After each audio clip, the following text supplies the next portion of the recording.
Hello friends, मैं हूँ Roshni. Welcome to Tapti study classes channel. आज हम सॉल्व करेंगे 9th के सब्जेक्ट साइंस का रिवीजन टेस्ट पेपर। चलिए हम इसके सारे ऑब्जेक्टिव क्वेश्चंस को सॉल्व करेंगे। तो पहला हमारा क्वेश्चन है सही विकल्प चुनिए। तो हमारा पहला क्वेश्चन था कि कोशिका का पावर हाउस है। तो इसमें हमारे ऑप्शन है माइट्रोकॉन्ड्रिया, प्लास्टिक, अंतःद्रव्य जालिका और इनमें से कोई नहीं। तो हमारा आंसर क्या है? माइट्रोकॉन्ड्रिया। इस प्रकार पहले का आंसर हो गया माइट्रोकॉन्ड्रिया। तो उसी प्रकार हमारा सेकंड क्वेश्चन क्या है कि निम्नलिखित में से कौन सा एक रासायनिक परिवर्तन है? और हमारे ऑप्शन थे बर्फ का पिघलना, दूध से दही का बनना, बादल का बनना, इनमें से कोई नहीं। तो दूध से दही का बनना क्या है हमारे लिए आंसर? रासायनिक परिवर्तन। तो दूसरे का आंसर होगा दूध से दही का बनना। इसी प्रकार थर्ड क्वेश्चन क्या था हमारा? कार्य करने की क्षमता को क्या कहते हैं? तो कार्य करने की क्षमता क्या कहते हैं? हमारे ऑप्शन थे ऊर्जा, कार्य, शक्ति और ऊष्मा। तो हमारा आंसर क्या हुआ? ऊर्जा। तो तीसरे का आंसर हुआ ऊर्जा। तो चौथा क्वेश्चन था हमारा त्वरण का सही मात्रक क्या है? तो त्वरण का सही मात्रक क्या है? मीटर प्रति सेकंड का स्क्वायर, मतलब मीटर सेकंड की घात ऋण 2। इस प्रकार आंसर हुआ चौथे का। और पांचवा क्या था हमारा क्वेश्चन कि निम्नलिखित में से कौन सा रोग मच्छर द्वारा संचारित नहीं होता है? तो हमारे ऑप्शन क्या थे? डेंगू, मलेरिया, मस्तिष्क ज्वर और निमोनिया। इसका आंसर क्या होगा हमारे लिए? निमोनिया। तो ये पहला क्वेश्चन यहाँ पर कंप्लीट होता है। हम सेकंड क्वेश्चन की ओर बढ़ते हैं। तो हमारा सेकंड क्वेश्चन था रिक्त स्थान भरिए। इसका पहला है कि सोडियम का संकेत क्या होता है? तो सोडियम का संकेत होता है एन कैपिटल, ए स्मॉल, मतलब Na।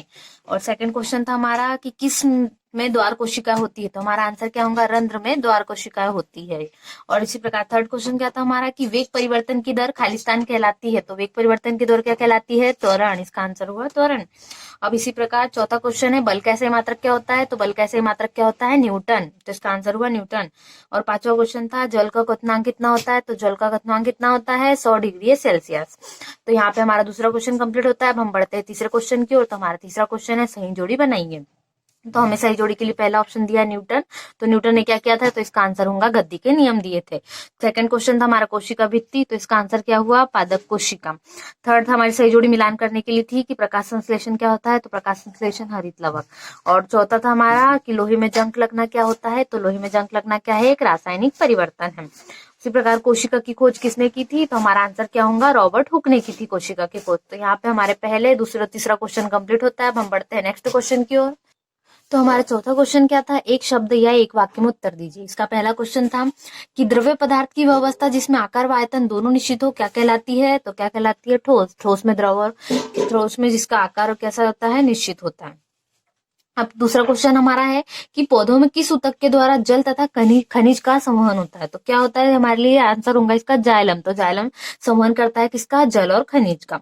तो इसी प्रकार तीसरा क्वेश्चन हमारा था कि सदिश राशियां किसे कहते हैं?